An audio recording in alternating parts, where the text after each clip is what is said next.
Hello everyone, आज हम Indian political thought के कुछ प्रीवियस ईयर क्वेश्चंस और कुछ मोस्ट इम्पॉर्टेंट क्वेश्चन देखेंगे। ये क्वेश्चंस दोनों ही मीडियम में हैं, हिंदी और इंग्लिश दोनों में। अगर आप चैनल पर नए हैं तो चैनल को सब्सक्राइब कर लीजिए for all the daily political science video updates.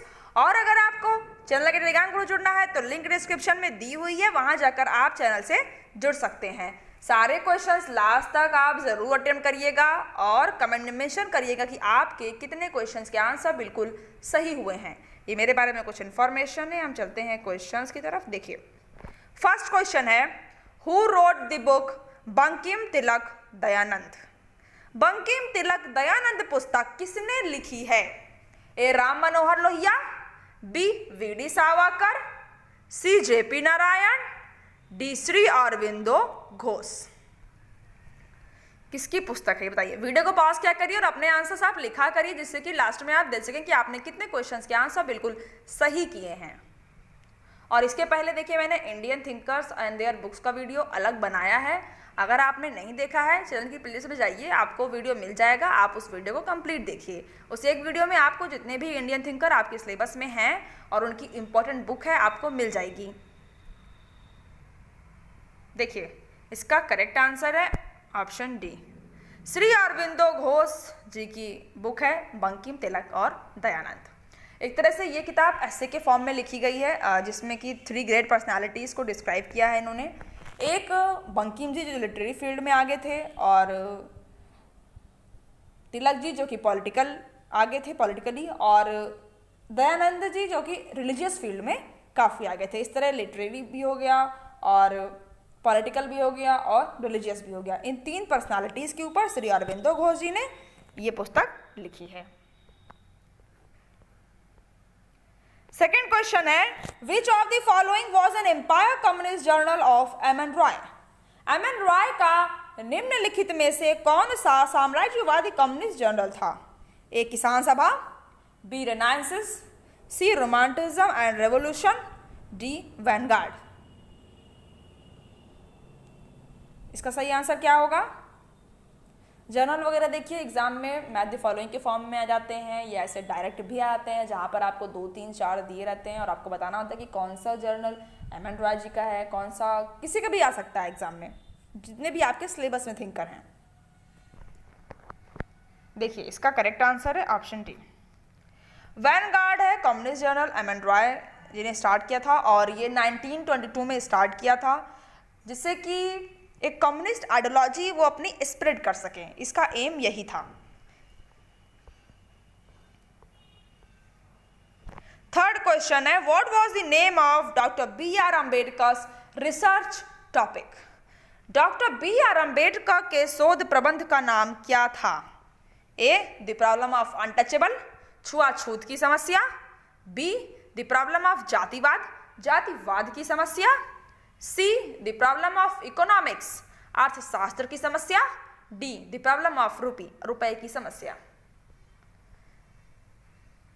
अब आप अगर डॉक्टर बी आर अम्बेडकर को पढ़ रहे हैं तो आपको इनके बारे में कंप्लीट इन्फॉर्मेशन होनी चाहिए कि इन्होंने अपनी डॉक्टरेट की डिग्री कहाँ से ली, क्या टॉपिक था, एग्जाम में ये आ सकता है। इसका सही आंसर है option D, the problem of the रुपए की समस्या। ये डॉक्टर बी आर अम्बेडकर का शोध प्रबंध का नाम था। 1920 में लंदन ये दोबारा पढ़ने चले गए थे और इन्होंने अपनी मास्टर कंप्लीट किए वहीं से, और फिर लंदन यूनिवर्सिटी से पीएचडी की। फोर्थ क्वेश्चन है, how many section are there in Arthashastra. Arthashastra में कितने अधिकरण हैं? ए 12, बी 7, सी 15, डी 10। 12 है या 7 या 15 या फिर 10? इसका सही आंसर क्या होगा? देखिए, इसका करेक्ट आंसर है ऑप्शन सी।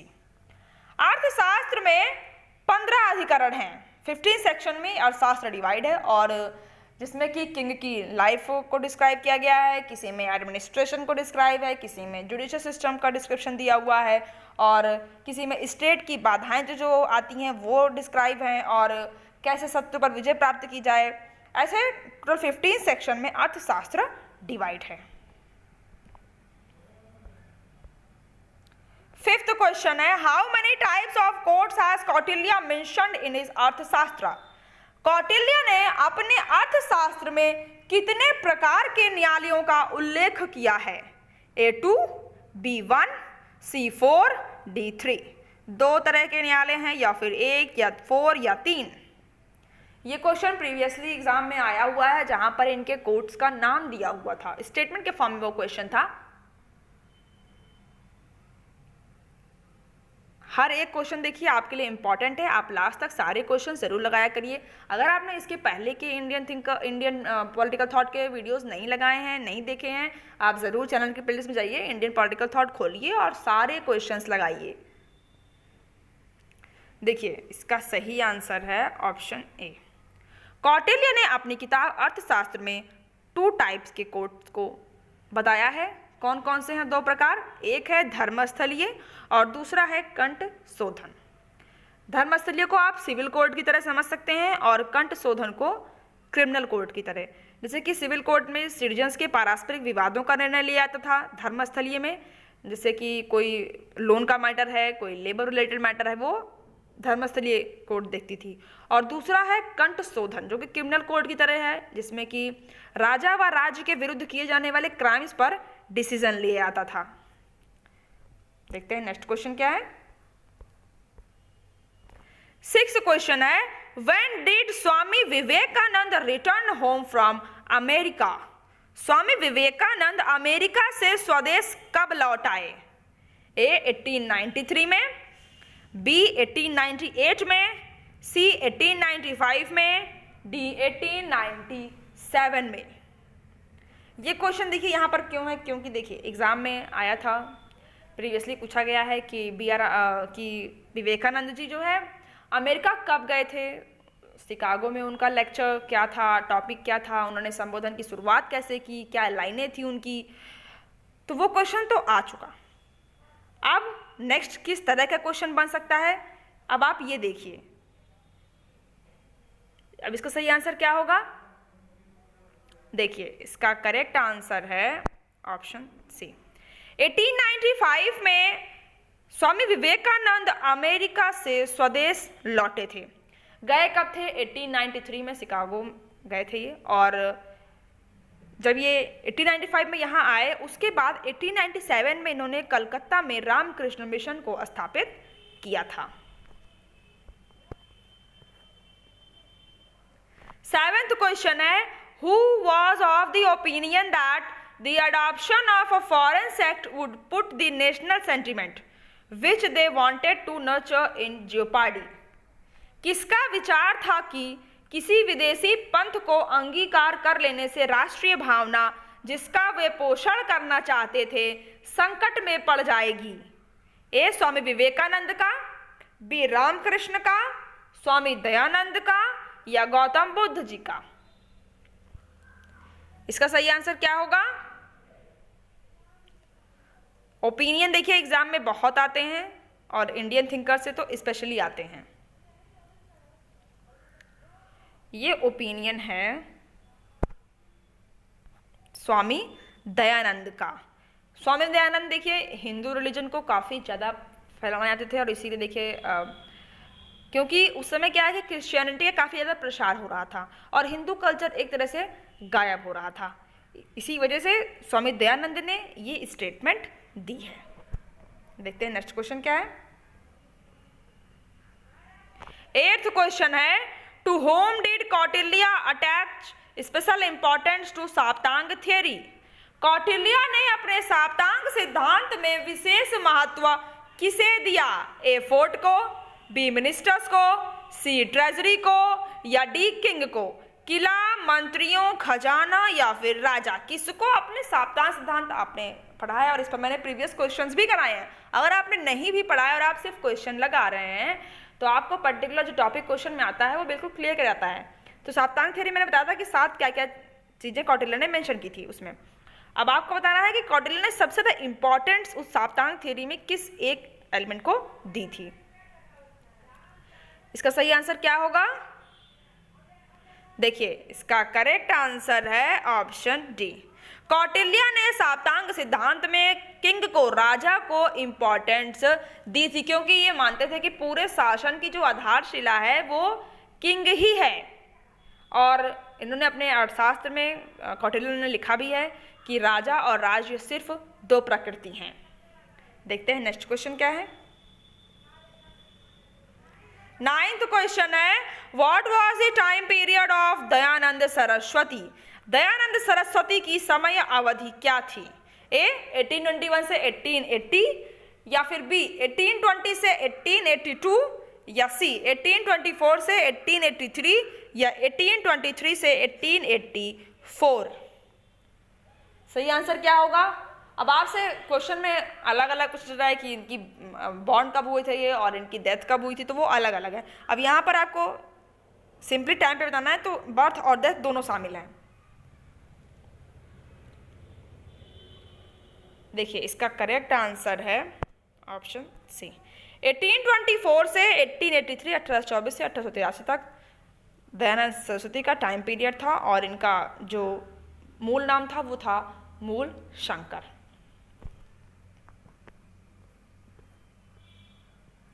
टेंथ क्वेश्चन है, who requested to assume the name of Vivekananda? किसने विवेकानंद का नाम का अनुरोध किया? महाराजा ऑफ बलरामपुर के महाराज ने, या फिर महाराजा ऑफ गोलकंडा के महाराज ने, या महाराजा ऑफ नगर का महाराज ने, या फिर महाराजा ऑफ खेतरी के महाराज ने? विवेकानंद नाम का अनुरोध किसने किया था कि आप विवेकानंद अपना नाम कर लीजिए? इसका सही आंसर क्या होगा? ए बी सी डी में से? देखिए इसका करेक्ट आंसर है option D, Maharaja of Khetri के महाराज अजीत सिंह ने विवेकानंद नाम की एक रिक्वेस्ट की थी। पहले क्या नाम था विवेकानंद जी का? नरेंद्र नाथ दत्ता था, और जब ये अमेरिका जा रहे थे तब इनके नाम में ये बदलाव हुआ। 11th क्वेश्चन है, in which article it was written that we can not get anything by persuading the British bureaucracy in India? Trying like this is like hitting a head against a stone wall? किस लेख में लिखा गया कि भारत में अंग्रेज नौकरशाही से अनुनय विनय करके हम कुछ भी प्राप्त नहीं कर सकते?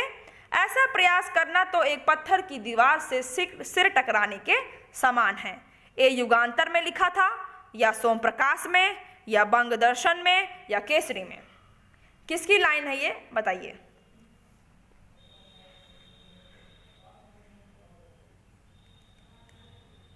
देखिए इसका करेक्ट आंसर है ऑप्शन डी, केसरी, जो कि बाल गंगाधर तिलक ने शुरू किया था, और इसी में 1893 में ये लाइन लिख करके आई थी।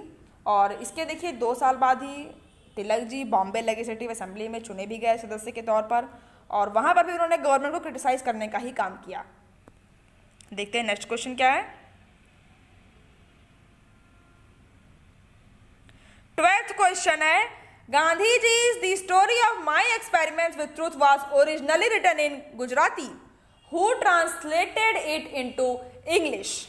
गांधी जी की सत्य के साथ मेरे प्रयोगों की कहानी मूल रूप से गुजराती में लिखी गई थी। इसका अंग्रेजी में अनुवाद किसने किया? मंगललाल गांधी जी ने, या सुशीला नायर, या फिर महादेव देसाई, या प्यारे लाल जी? बताइए। गांधी जी की किताब the story of my experiment with truth है, जो कि गुजराती में लिखी गई थी। अब इसको इंग्लिश में ट्रांसलेट किसने किया था, आप ये बताइए। इसका सही आंसर क्या होगा? देखिए इसका करेक्ट आंसर है option C, Mahadev Desai. English में इन्होंने इनकी बुक का ट्रांसलेशन किया था। ये एक्टिविस्ट थे और गांधी जी के पर्सनल सेक्रेटरी भी माने जाते थे। देखते हैं नेक्स्ट क्वेश्चन क्या है। 13th क्वेश्चन है, Kautilya's view of war is? युद्ध के विषय में कौटिल्य का दृष्टिकोण है, क्या है बताइए। ए, राज्य की सीमा के विस्तार के लिए युद्ध को अनिवार्य रूप से अपनाना चाहिए। War must be adopted to expand state limits. B, युद्ध से प्रजा का उत्साहवर्धन होता है, अतः शासक को समय समय पर युद्ध करते रहना चाहिए। War encourages people, so the ruler should keep fighting from time to time. C, युद्ध अंतर्राज्य विवादों के निपटारे का एकमात्र प्रभावी साधन है। War is the only effective means of settling inter state disputes. D, शासक के द्वारा युद्ध को अंतिम विकल्प के रूप में अपनाया जाना चाहिए। War should be adopted by the ruler as the last option. Kautilya के वॉर के क्या व्यू थे, आपको बताना है कि वो युद्ध को लेकर के किस तरह का विचार रखते थे। वीडियो को पॉज करके अच्छे से आप स्टेटमेंट को पढ़ लीजिए। अगर आपका इंग्लिश है तो आप इंग्लिश में क्वेश्चन को पढ़ लीजिए। अगर कोई दिक्कत इंग्लिश में आ रही तो आप हिंदी में पढ़ लीजिए, और अगर आपका हिंदी है आप हिंदी में पढ़ लीजिए, और नहीं कोई दिक्कत आ रही है आप इंग्लिश में देख लीजिए। वीडियो को पॉज करके आप सिर्फ आपका एक मोटिव होना चाहिए कि आपका आंसर बिल्कुल करेक्ट होना चाहिए। इसका सही आंसर क्या होगा? देखिए, इसका करेक्ट आंसर है ऑप्शन डी। शासक के द्वारा युद्ध को अंतिम विकल्प के रूप में अपनाया जाना चाहिए। War should be adopted by the ruler as the last option. ये कौटिल्य के वॉर को लेकर व्यू था। 14th क्वेश्चन है, according to which the human history till now is the history of internal motion between castes and classes. Castes loosely transform into classes and the classes get organized and form castes. किसके अनुसार अब तक का मानव इतिहास जातियों तथा वर्गों के बीच आंतरिक गति का इतिहास है। जातियां शिथिल होकर वर्गों में परिणत हो जाती हैं और वर्ग संगठित होकर जातियों का रूप धारण कर लेते हैं। A B R Ambedkar, B Ram Manohar Lohia, C JP Narayan, D Deendayal Upadhyay. अब आपने चारों ही थिंकर को पढ़ा होगा। अब ये बताइए कि ये स्टेटमेंट किसकी विचारधारा से मिलता है। आप इस तरह भी समझिएगा, कोई स्टेटमेंट कोई दे रहा है तो आप वहां पर सोचा करिए कि इनकी थिंकिंग क्या थी, किसका हो सकता है ये स्टेटमेंट। बार बार आप उस स्टेटमेंट को पढ़िए।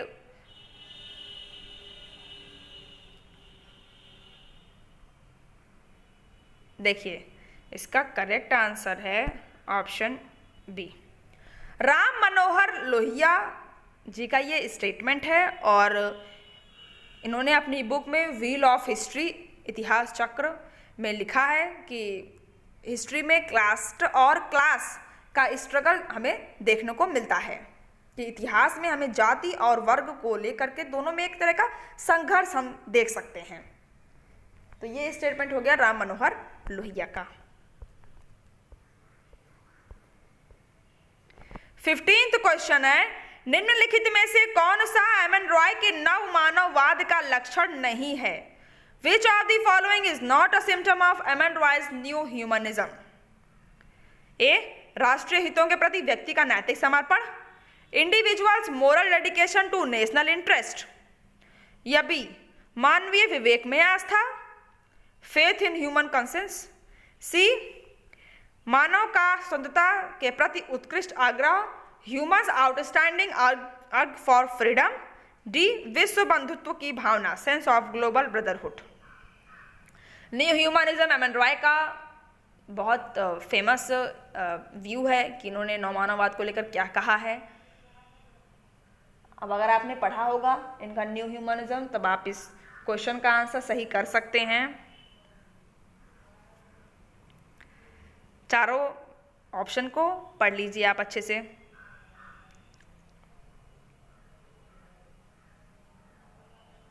देखिए, इसका करेक्ट आंसर है ऑप्शन ए, राष्ट्रीय हितों के प्रति व्यक्ति का नैतिक समर्पण, individuals moral dedication to national interest. ये एमएन रॉय के न्यू ह्यूमनिज्म का लक्षण नहीं है। करेक्ट।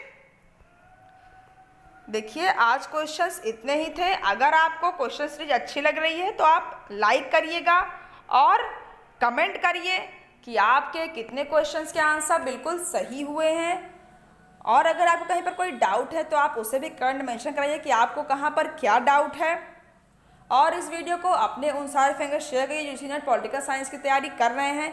इसके पहले अगर आपने political theory, public administration, international relation, Indian political thought, western political thought के प्रीवियस वीडियोस नहीं देखे हैं, चैनल के प्लेलिस्ट में जाकर के आप सारे क्वेश्चंस लगाइए। कॉम्पेरेटिव पॉलिटिक्स के क्वेश्चंस हैं, गवर्नेंस एंड पब्लिक पॉलिसी के भी क्वेश्चंस हैं। देखिए मोस्टली यूनिट्स के क्वेश्चंस अवेलेबल हैं, आप जाकर के 1 से स्टार्ट किया करिए और जितने सीरीज तक आप क्वेश्चन लगा सकें आप लास्ट तक सारे क्वेश्चंस जरूर लगाइए। सारे क्वेश्चंस में आप वीडियो पॉज करके अपना आंसर लिखा करिए और लास्ट में आप देखा करिए कि आपने कितने क्वेश्चंस के आंसर बिल्कुल सही किए हैं और उसे कमेंट में आप जरूर मेंशन करिए। और अगर आप चैनल पर नए हैं तो चैनल को सब्सक्राइब कर लीजिए for all the daily political science video updates. Subscribe के बटन के बगल बेल आइकन दिया होगा जिससे आप प्रेस कर देंगे, जिससे आपको लेटेस्ट वीडियो की नोटिफिकेशन ईजिली अवेलेबल हो जाएगी। Thank you.